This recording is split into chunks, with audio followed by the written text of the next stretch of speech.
నమస్తే welcome to Sakshi sports నేను మీ కృష్ణ బాల జింబాబ్వేపై తొలి టీ20లో ఘన విజయం సాధించినప్పటికీ భారత మేనేజ్మెంట్కు తిప్పలు తప్పడం లేదు. ముఖ్యంగా ఫామ్ లేమితో తడబడుతున్న స్టార్ ఓపెనర్ అభిషేక్ శర్మ స్థానంపై తీవ్ర స్థాయిలో చర్చ నడుస్తోంది. సిరీస్లో ఆధిపత్యాన్ని నిలబెట్టుకునేందుకు రెండో సమరంలో తుది జట్టులో కీలక మార్పులు చేసేందుకు హెడ్ కోచ్ కెప్టెన్ వ్యూహాలు రచిస్తున్నారు. హరారే స్పోర్ట్స్ క్లబ్ వేదికగా జరిగిన మొదటి పోరులో భారత్ ఏకపక్ష విజయాన్ని అందుకుంది.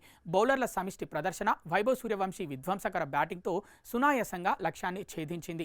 అయితే ఈ పర్యటన ముఖ్య ఉద్దేశం యువ ఆటగాళ్లకు తగినన్ని అవకాశాలు ఇవ్వడమే కాబట్టి బెంచ్కే పరిమితమైన మిగతా ఆటగాళ్లను రెండో మ్యాచ్లో పరీక్షించేందుకు మేనేజ్మెంట్ సన్నాహాలు చేస్తోంది. గత కొన్ని మ్యాచ్లుగా ఆశించిన స్థాయిలో రాణించలేకపోతున్న ఓపెనర్ అభిషేక్ శర్మ ఫామ్ జట్టుకు పెద్ద సమస్యగా మారింది. తొలి టీ20లోనూ తక్కువ పరుగులకే అవుటై తీవ్ర నిరాశపరిచాడు. ఇంగ్లాండ్ సిరీస్ నుంచి కొనసాగుతున్న ఈ వైఫల్యాల వల్ల అతనికి కొంచెం రెస్ట్ ఇచ్చి రిజర్వ్ బెంచ్పై ఉన్న మరో యంగ్ గన్కు అవకాశం ఇవ్వాలని భావిస్తున్నారు. అభిషేక్ స్థానంలో వైభవ్ సూర్యవంశీకి జోడిగా కొత్త ఓపెనర్ను పంపించే యోచనలో ఉన్నారు. మిడిల్ ఆర్డర్లో కెప్టెన్ శ్రేయస్ అయ్యర్, ఇషాన్ కిషన్ అద్భుత ఫామ్లో ఉండటం జట్టుకు కొండంత బలాన్నిస్తుంది. కాకపోతే బౌలింగ్ విభాగంలో డెబ్యూ మ్యాచ్ ఆడిన అశోక్ శర్మ కొంచెం ధారాళంగా పరుగులు సమర్పించుకోవడంతో అతని స్థానంలో యష్ ఠాగూర్ లేదా మరొక పేసర్ను బరిలోకి దించే అవకాశాలు ఉన్నాయి. ఆల్రౌండర్ శివన్ దుబే బౌలింగ్ ప్రదర్శనపై కూడా దృష్టి సారించిన యాజమాన్యం పిచ్ పరిస్థితులకు తగ్గట్లుగా స్పిన్, పేస్ కాంబినేషన్ను కుదర్చాలని చూస్తోంది.